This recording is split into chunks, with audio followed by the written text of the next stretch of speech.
পরচর্চা আর পরের নিন্দা করতে আমরা খুব পছন্দ করি। আসসালামু আলাইকুম এভরিওয়ান, কেমন আছেন সবাই? আশা করি সবাই ভালো আছেন। কথাটি কেন বলেছি জানেন?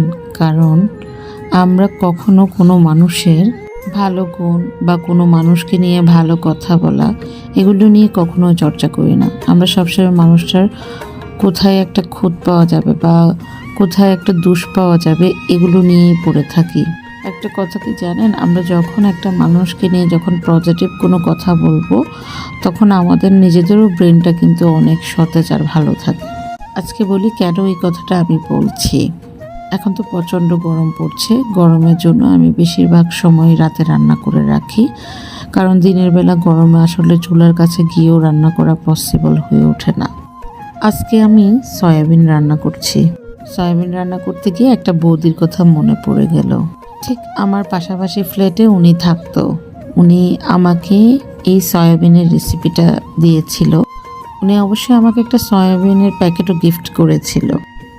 বৌদি, আমার একটা কথা সবসময় মনে পড়ে। আমি যখন বাসায় একা থাকতাম, আমার ছেলের একদিন প্রচণ্ড জ্বর, প্রায় 102 থেকে 3 ডিগ্রি জ্বর হয়েছিল।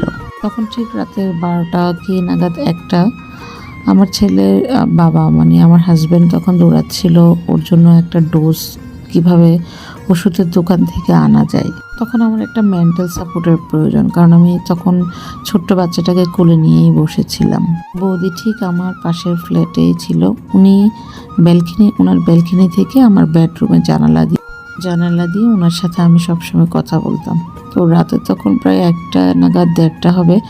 উনি ঠিক 2টা 2:30 পর্যন্ত, যতক্ষণ আমার হাজব্যান্ড আসেনি, আমার জন্য মানে দাঁড়িয়েছিল, আমাকে সাপোর্ট দিচ্ছে, আমাকে মানে শিখিয়ে দিচ্ছে যেহেতু ওরা অনেক জ্বর হচ্ছে, মাথা ধুয়ে দেন, ওকে মুছে দেন। মানে উনি আমার ছেলেকে এক কথায় অনেক আদর করতো। উনি আমাকে খুব সুন্দর করে মানে কিভাবে জানি সয়াবিন রান্না করতে হবে ওটা শিখিয়ে দিত। এবং আমাদের মনের মধ্যে একটা নেগেটিভ অলওয়েজ কাজ করে, যেটা আমার মধ্যেও ছিল। আমি চিন্তা করতাম হিন্দু মানে মনে হয় হিংসুটে হবে, কিন্তু হিন্দুরাও কিন্তু আল্লাহর সৃষ্টি। তো ওনার মনটা এত উদার, এত ভালো মনের মন মানসিকতার মানুষ। উনি আমাকে সব দিকে সাপোর্ট করতো, যে কোনো কিছুতেই উনি আমাকে অনেক হেল্প করতো। রান্নার অনেক মজার মজার কাজ বা রান্না আমি ওনার কাছে শিখেছি। এই যে মানুষের একটা ভালো গুণ যেগুলো আমরা কখনোই চর্চা করি না, আমাদের সবারই উচিত প্রত্যেকটা মানুষকে নিয়ে একটা তার ভালো গুণ, ভালো কথা বলা।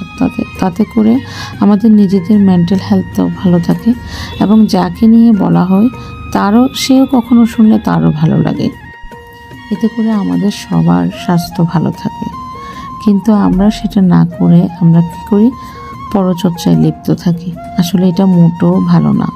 সবাই সবার পজিটিভ দিক নিয়ে আলোচনা করাই আমি মনে করি উত্তম। কথা বলতে বলতে অনেক রান্না করেছি, রান্নাগুলো আপনাদের সাথে শেয়ার করলাম। আমার রান্নাগুলো কেমন হয়েছে আমাকে কমেন্ট করে বলবেন। আপনাদের সাথে আমার আর অনেক গল্প হবে। আজ এই পর্যন্ত। আপনারা সুস্থ থাকবেন, ভালো থাকবেন, আমাদের জন্য বেশি বেশি দোয়া করবেন। আল্লাহ হাফেজ।